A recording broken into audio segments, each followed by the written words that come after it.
नमस्कार, आप देख रहे हैं राजमंत्र और मैं हूं आपके साथ स्वागत है आप सभी का हमारे सीरीज पॉडकास्ट विद पब्लिक में। इस वक्त हमारी मौजूदगी दिल्ली के जंतर मंतर पर है, जहां पर कांग्रेस जनता पार्टी के जो तमाम युवा है जो वो प्रदर्शन कर रहे हैं धर्मेंद्र प्रधान की मांग को लेकर। आज उनके प्रदर्शन का यहाँ पर मौजूद में कुछ लोग हैं, उनसे बातचीत करेंगे क्योंकि कैबिनेट रीशफल की अब बात हो रही है। नरेंद्र मोदी ने कैबिनेट रीशफल की बात की थी, लेकिन अभी तक 1 जुलाई हो चुका है, अभी तक कैबिनेट। ऐसे में धर्मेंद्र प्रधान के इस्तीफे के बाद इन युवाओं की क्या मांग होगी? अगर धर्मेंद्र प्रधान इस्तीफा दे देंगे, जिस इस्तीफे की मांग पिछले कई दिनों से ये लोग कर रहे हैं, अगर वो इस्तीफा दे देते हैं तो उसके बाद क्या होगा? क्या उनके जाने से शिक्षा व्यवस्था सुधर जाएगी? जो कुछ हो रहा है उस पर रोक लग जाएगा? इन्हीं लोगों से बातचीत करेंगे इनसे।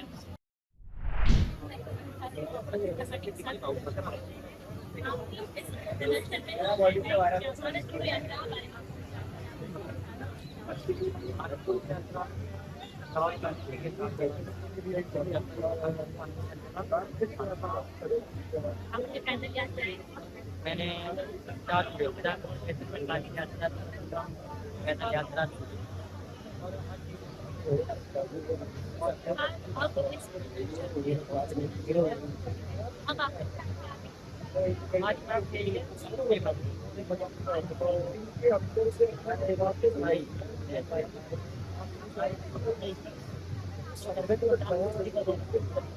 अगर ऐसे करता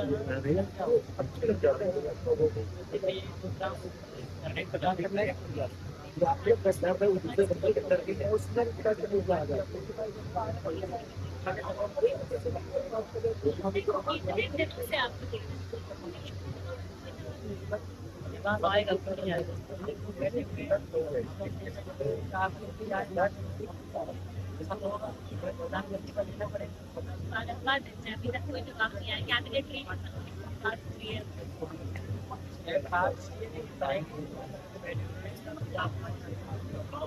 आज तो अपने गाना छोड़ा है, लेकिन 2 दिन बाद पानी खाना शुरू किया है। तो कैसे जब तक धर्मेंद्र प्रधान इस्तीफा नहीं देते तब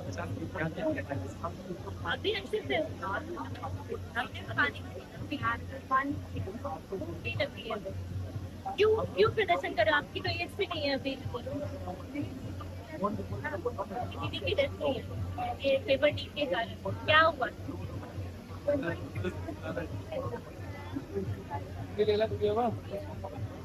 लग रहा है कि आप लोग मांगे कर रहे हैं। इस्तीफे की बात तक बात बच्चा भी बैठा दिया क्या? डर गया यार। वो हाँ बोल रहा है।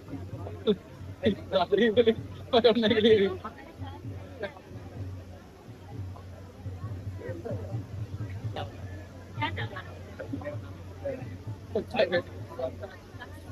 बच्चे यहाँ देखना था एक बार, आप देख लेना, ठीक है? हाँ, वो बच्चा नहीं है, नाम है वही बच्चा, वो नहीं है, वो भी है, अरे वो नहीं है। क्या नाम है? इसमें लिखा है नहीं ये नहीं है भाई। आज आया आगे आया।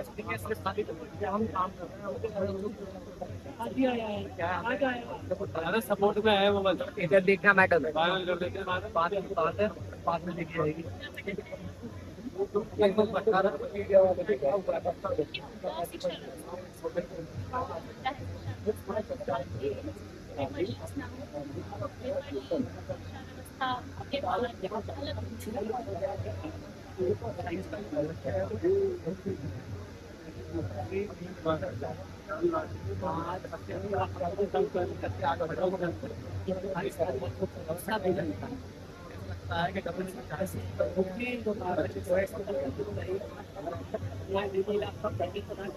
कानों में बात जाए क्यों नहीं जाए क्यों ऐसा तो उनकी बहुत ही बुरा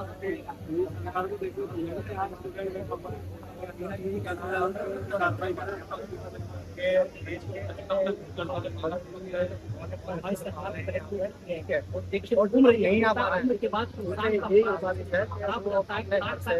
आपका सुनने का और पढ़ने का सपना हो जाता है उनके सरकार किस टाइम चल रही है ना तो उससे आप उसको क्या कर रहे हैं कुछ ऐसा आपके साथ कुछ गलत नहीं करता है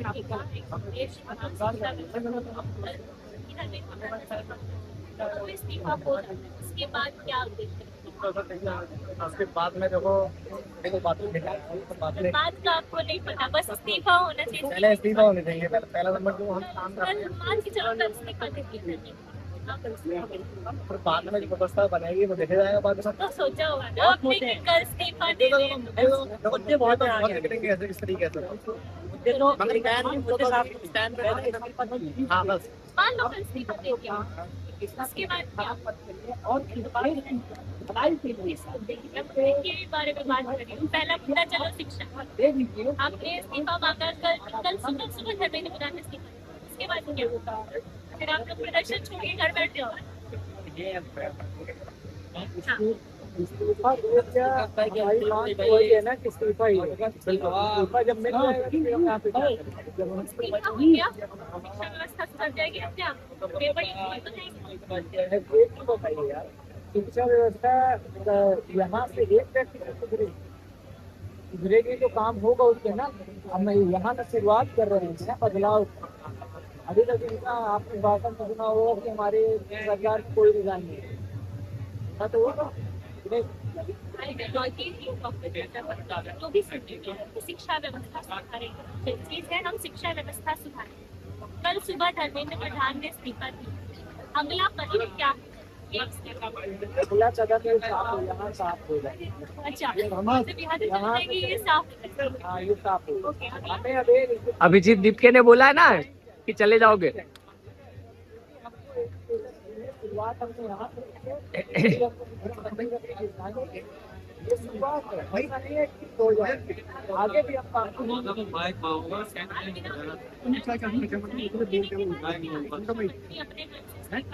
उसके बाद क्या करेंगे? अब जो है इसका डिजाइन क्या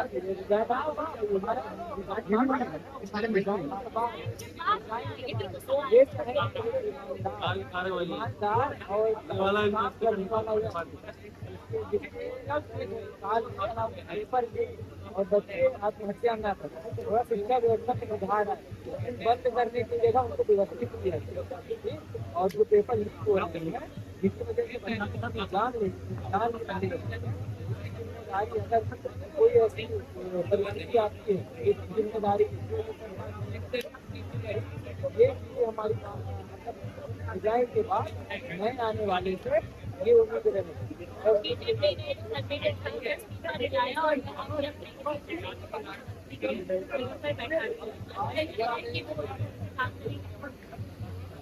नहीं काम करेंगे तो इसका मतलब यही नहीं कि शुरुआत ही हम ना करें। हम उनके ना कि अगले पे अगर आप लोग एक का इस्तीफा मांगोगे तो आप दूसरे से तभी तो पहले से इस्तीफा मांग रहे हैं। अभी आपको क्या बताएं ईमानदार चाहिए तो बीजेपी अपना कोई ईमानदार लाएगी, अब अगर नहीं लाई तो हम बैठेंगे यहाँ पे फिर बैठेंगे फिर अगला इस्तीफा होगा, अगला इस्तीफा होगा अगली बार पूरी सरकार गिरेगी सरकार भी जाएगी, प्रधानमंत्री भी पद से हटेंगे। प्रधानमंत्री जी जी बिल्कुल बिल्कुल इसमें क्या है 2013 के निर्भया कांड की वजह से पूरी सरकार 14 में पलट गई। निर्भया कांड सिर्फ एक सिर्फ क्या बहुत बड़ी ठीक है बहुत बड़ी थी और यहाँ पे 40 भारत में 40 करोड़ छोटी बात नहीं। किसान 750 लोगों ने आहुति दी और यहाँ पे भी अगर आहुति की जरूरत है धर्मेंद्र प्रधान बता दे यहाँ पे 10 लोग बैठे हैं 10 लोग पानी की कीमत बंद कर दें 2 दिन बाद पानी की कीमत बंद। और अगर हमें कुछ होता है इसके जिम्मेदार धर्मेंद्र प्रधान और देश के प्रधानमंत्री।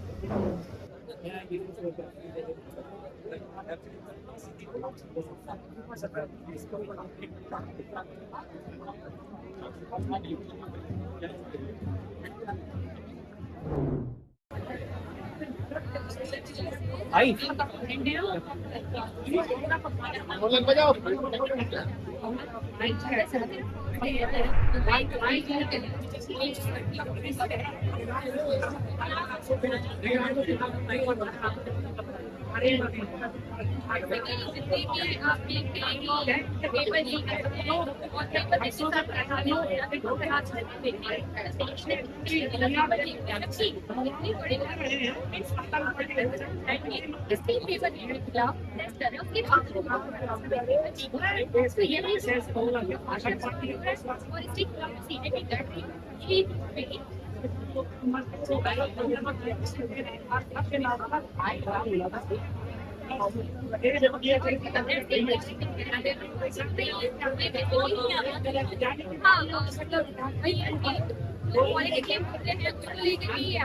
है, और जो हमारे ग्राम कृषि में खामियां है, ठीक है, इसको उतार के कोई आइडिया खत्म कर रहा है। ठीक है,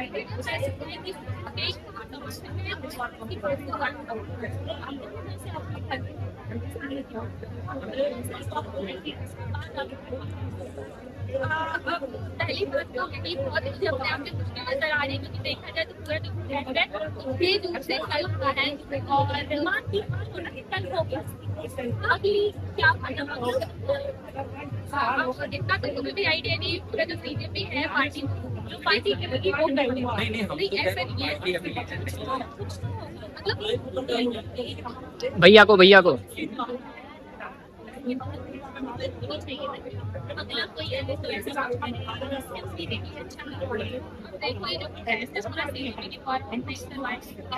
अगला कदम क्या होगा वो सीडीपी का ही होगा। बाकी हमारी युवाओं की जो है, क्योंकि हम बेसिकली पार्टी तो हमारी ये डिमांड है कि आगे ऐसा ना हो, तो ये मतलब घोटाले वगैरह होने से हम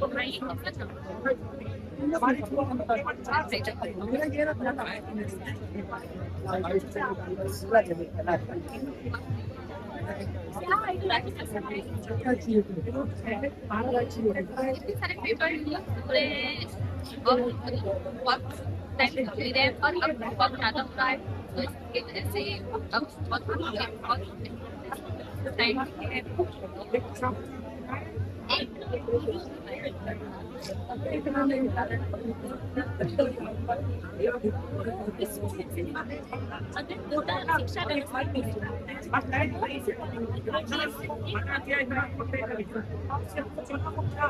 सत्ता में आएगी कुछ चीजें भी है, किसी भी हिसाब से देखेंगे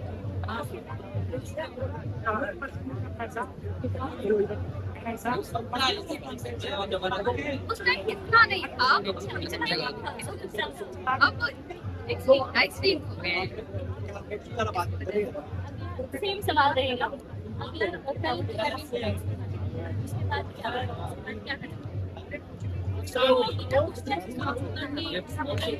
आप जवाब देंगे इसका जवाब ये सिंपल है कि पहली बात तो 5 बच्चों ने सुसाइड किया, 1-2 बच्चे भी सुसाइड करते हैं तो कोई भी मंत्री है, अगर शिक्षा मंत्री है तो उसको रिजाइन करना चाहिए। इससे ये होगा कि आगे बैठने वाला, उस पद पर बैठने वाला मंत्री जिम्मेदार होगा उन बच्चों के प्रति।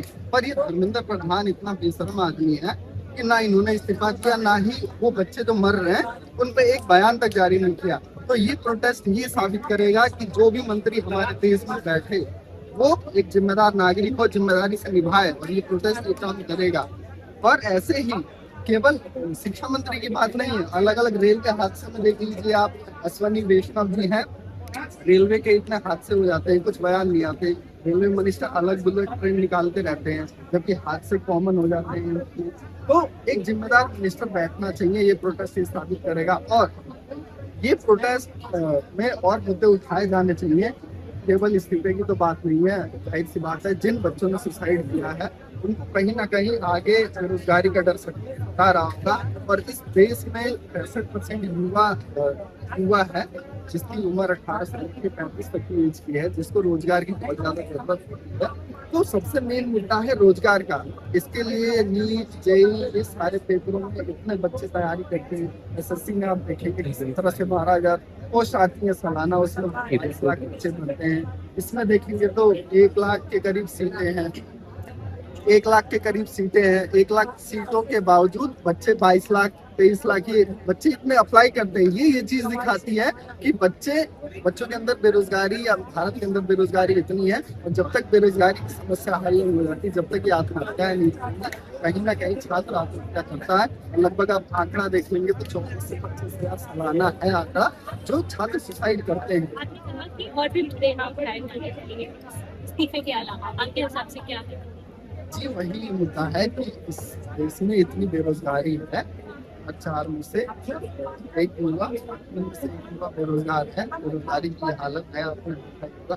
अभी कांग्रेस पार्टी ने यहाँ पे एक अपना जॉब मेला लगाया था राहुल गांधी जी के बर्थडे पे एक स्टेडियम में, तो उसमें देखेंगे आप इतनी भीड़ हुई होगी। वो किस लिए होती है? वहाँ युवा आ रहे हैं, ठीक है, नौकरी की बहुत ज्यादा किल्लत है जो ये प्रोवाइड नहीं कर पाती सरकार। तो ये सारे मुद्दे बेरोजगारी के हो गए, शिक्षा के हो गए, जो शिक्षा व्यवस्था है, सरकारी स्कूल जो बंद हो रहे हैं। साक्षरता दर देश की बढ़नी चाहिए, पर आज भी साक्षरता दर में हमारा देश बहुत पीछे है। यहाँ तक कि बजट में जो खर्चा होना चाहिए वो खर्चा नहीं कर रही है सरकार। तो ये सारे तमाम मुद्दे हैं। कैबिनेट रीशफल की बात करें, हो सकता है पिछला जो आएगा पेपर लीक नहीं होने वाली। देखिए ये बात ये है ही नहीं कि धर्मेंद्र प्रधान हटे या मांग तो आप लोगों की नहीं, यही है ना कि मांग इस्तीफा मैं वो क्या कह रहा हूँ, मांग तो वही है और वो हो भी जाए। जैसा आपने कहा कि मान लीजिए ऐसा होता है और संभव है, जिस तरीके का यहाँ जमावड़ा है, जो जन आवाज है, वो कहीं ना कहीं सत्ता को बैकफुट पे ढकेल ली। और जाहिर सी बात है कि आज नहीं तो कल इस्तीफा शायद वो दे भी दें। लेकिन ये दी जा रही है कि पेपर लीक हुआ है, हो गया, अब क्या हो जाएगा? लेकिन बात इसकी नहीं है। जो लोग जिन लोगों ने सुसाइड की, और वो लोग सिर्फ नीड वाले नहीं है, वो तमाम हिंदुस्तान का वो नौजवान जो बेरोजगारी के आलम से या समाज में आते जाते ताने सुन के जो अपनी जान ले रहा है, जो आत्महत्या की स्थिति में, आत्महत्या कोई भी नहीं कर सकता। सोच सकते हैं आज की जो हालत है उसमें ज्यादातर नौजवान ऐसा है जो सोचता है ये चीज, लेकिन वो कदम उठा लेना और अपनी जान गंवा देना वो आम चीज नहीं है। और इसमें दूसरी चीज ये है कि ये मसला अकाउंटेबिलिटी का है। जिन लोगों ने अपनी जान दी है, जिन परिवारों ने अपने बच्चे खोए थे, सरकार इतनी बेशर्माई ना दिखाए कि उनके प्रति अकाउंटेबल ना हो। जो लोग इस धांधली में शामिल हैं, और ये सिर्फ हिंदुस्तान में सेंट्रल लेवल की बात नहीं है। अगर आप हिंदुस्तान के हर स्टेट में जाके देखें और डाटा उठाएं तो आप देखेंगे कि हिंदुस्तान के हर एक राज्य में लगातार पेपर लीक होते आ रहे हैं। ये सवाल बहुत बड़ा है और ये सिर्फ धर्मेंद्र प्रधान के इस्तीफे तक नहीं है। हाँ, उसमें एक अकाउंटेबिलिटी का मसला है, जितनी बेशर्माई उन्होंने दिखाई है अकाउंटेबिलिटी ना लेकर, लेकिन ये उससे ज्यादा होलिस्टिक चेंज का है, सिस्टमेटिक चेंज का है। जिस सिस्टम में इतने जाहिल लोग आ जा रहे हैं जो इस तरीके की स्थिति पैदा कर दे रहे हैं कि जिनमें बच्चे अपनी जान ले रहे हैं क्योंकि वो लाखों रुपए खर्च कर रहे हैं अपनी एजुकेशन में, क्योंकि नहीं होना चाहिए। डेमोक्रेटिक सोसाइटी, जो समतामूलक समाज है, उसमें हर व्यक्ति पढ़ सके, गर्मापूर्ण जीवन जी सके, उसका अधिकार है। उस अधिकार पे लगातार कई सालों से, कई दशकों से प्रहार हो रहा है। 2014 के बाद ये प्रहार बहुत तेज हुआ है। ये चीज है।